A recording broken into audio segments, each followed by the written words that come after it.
Greetings and well met. Welcome to Stories by the Fireside. I am your host and narrator, Hailstorm, and today I shall read to you the story called The Story of a Mother by Hans Christian Andersen.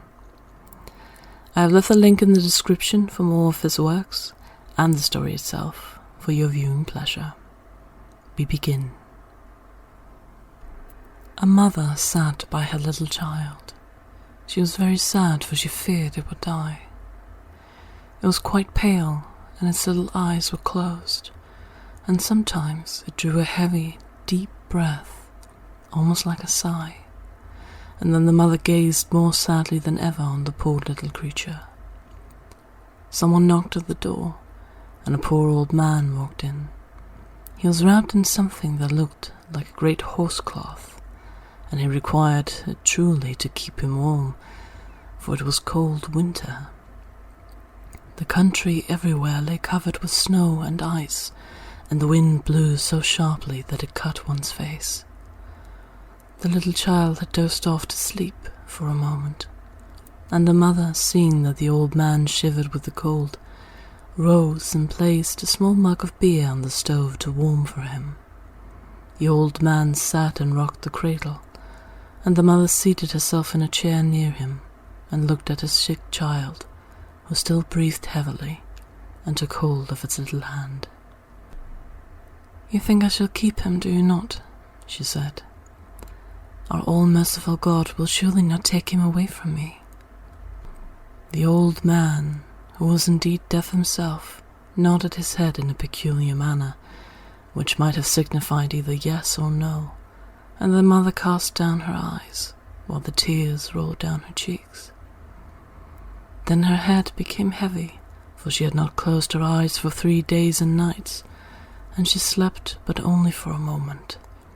Shivering with cold, she started up and looked around the room. The old man was gone, and her child, it was gone too. The old man had taken it with him. In the corner of the room, the old clock began to strike. Whirr went the chains, the heavy weight sank to the ground, and the clock stopped, and the poor mother rushed out of the house calling for her child. Out in the snow sat a woman in long black garments, and she said to the mother, "Death has been with you in your room. I saw him hastening away with your little child. He strides faster than the wind, and never brings back what he has taken." "Oh, tell me which way he has gone," said the mother. "Tell me the way, I will find him." "I know the way," said the woman in the black garments. "But before I tell you, you must sing to me all the songs that you have sung to your child. I love these songs. I've heard them before. I am night, and I saw your tears flow as you sang." "I will sing them all to you," said the mother. "But do not detain me now. I must overtake him and find my child." But night sat silent and still. Then the mother wept and sang and wrung her hands, and there were many songs, and yet even more tears, till at length night said, "Go to the right, into the dark forest of fir trees, for I saw death take that road with your little child." Within the wood the mother came to crossroads, and she knew not which to take. Just by stood a thorn bush. It had neither leaf nor flower, for it was the cold winter time, and icicles hung on the branches. "Have you not seen death go by with my little child?" she had asked. "Yes," replied the thorn bush, "but I will not tell you which way he was taken until you have warmed me in your bosom. I am freezing to death here, and turning to ice." Then she pressed the bramble to her bosom quite close, so that it might be thawed, and the thorns pierced her flesh, and great drops of blood flowed, but the bramble shot forth fresh green leaves, and they became flowers on the cold winter's night, so warm as the heart of a sorrowing mother. Then the bramble bush told her the path she must take. She came at length to a great lake, on which there was neither ship nor boat to be seen. The lake was not frozen sufficiently for her to pass over the ice, nor was it open enough for her to wade through. And yet she must cross it, if she wished to find her child. Then she laid herself down to drink up the water of the lake, which was of course impossible for any human being to do, but the bereaved mother thought that perhaps a miracle might take place to help her. "You will never succeed in this," said the lake. "Let us make an agreement together, which will be better. I love to collect pearls, and your eyes are the purest I have ever seen. If you will weep those eyes away in tears into my waters, then I will take you to the large hothouse where death dwells and rears flowers and trees, every one of which is a human life." "Oh, what I would not give to reach my child," said the weeping mother, and as she still continued to weep, her eyes fell into the depths of the lake and became 2 costly pearls. Then the lake lifted her up and wafted her across to the opposite shore as if she were on a swing, where stood a wonderful building many miles in length. No one could tell whether it was a mountain covered with forests and full of caves, or whether it had been built, but the poor mother could not see, for she had wept her eyes into the lake. "Where shall I find Death, who went away with my little child?" she asked. "He has not arrived here yet," said an old grey-haired woman who was walking about and watering Death's hothouse. "How have you found your way here? And who helped you?" "God has helped me," she replied. "He is merciful. Will you not be merciful too? Where shall I find my little child?" "I do not know the child," said the old woman, "and you are blind. Many flowers and trees have faded tonight, and death will soon come to transplant them. You know already that every human being has a life tree or a life flower, just as may be ordained for him. They look like other plants, but they have hearts that beat. Children's hearts also beat. From that you may perhaps be able to recognize your child.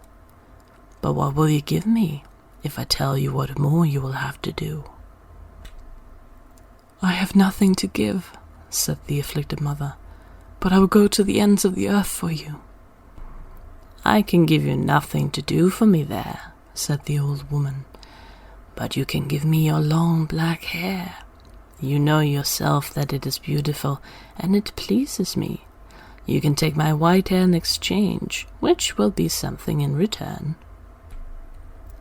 "Do you ask for nothing more than that?" said she. "I will give it to you with pleasure." And she gave up her beautiful hair and received in return the white locks of the old woman. Then they went into Death's vast hothouse, where flowers and trees grew together in wonderful profusion. Blooming hyacinths on the glass bells, and peonies like strong trees. There grew water plants, some quite fresh, and others looking sickly, which had water snakes twining round them, and black crabs clinging to their stems.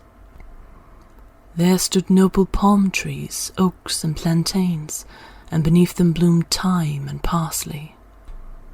Each tree and flower had a name, each represented a human life, and belonged to men still living, some in China, others in Greenland, and in all parts of the world. Some large trees had been planted in little pots, so that they were cramped for room and seemed about to burst the pot to pieces, while many weak little flowers were growing in rich soil with moss all around them, carefully tended and cared for. The sorrowing mother bent over the little plants and heard the human heart beating in each, and recognized the beatings of a child's heart among millions of others. "This is it," she cried, stretching out her hand towards a little crocus flower which hung down its sickly head. "Do not touch the flower," exclaimed the old woman, "but place yourself here, and when death comes, I expect him every minute. Do not let him pull up that plant, but threaten him that if he does, you will serve the other flowers in the same manner. This will make him afraid, for he must account to God for each of them. None can be uprooted unless he receives permission to do so." There rushed through the hothouse a chill of icy coldness, and the blind mother felt that death had arrived. "How did you find your way hither?" asked he. "How could you come here faster than I have?" "I am a mother," she answered. And Death stretched out his hand toward the delicate little flower, but she held her hands tightly round it, and held it fast at the same time, with the most anxious care, lest she should touch one of the leaves. Then Death breathed upon her hands, and she felt his icy breath colder than the icy wind, and her hands sank down powerless. "You cannot prevail against me," said Death. "But a God of mercy can," said she.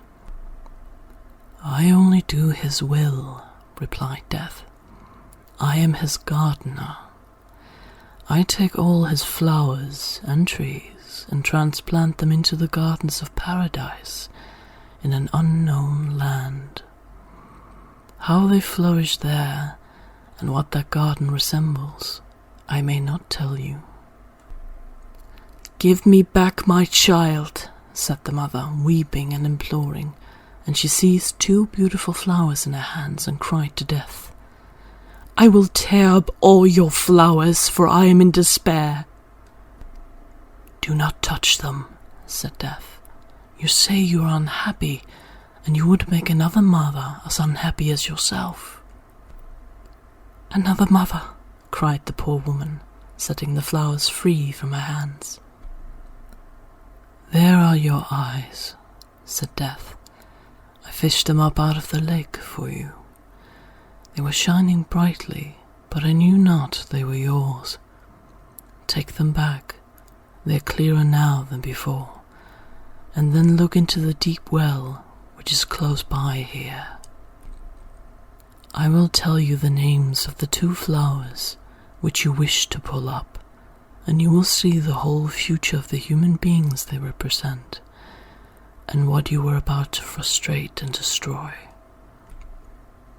Then she looked into the well, and it was a glorious sight to behold how one of them became a blessing to the world, and how much happiness and joy it spread around.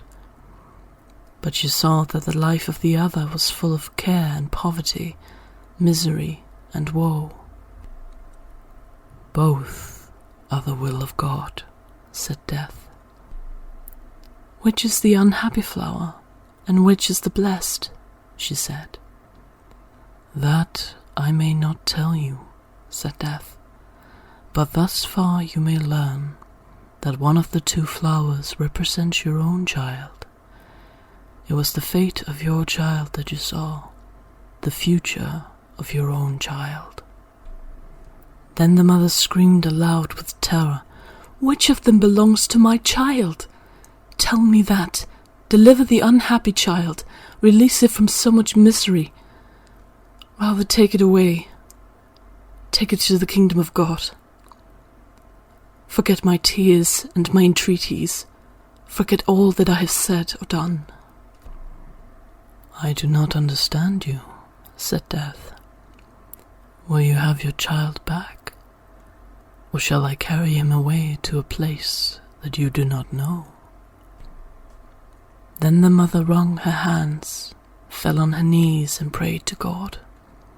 "Grant not my prayers, when they are contrary to thy will, which at all times must be the best.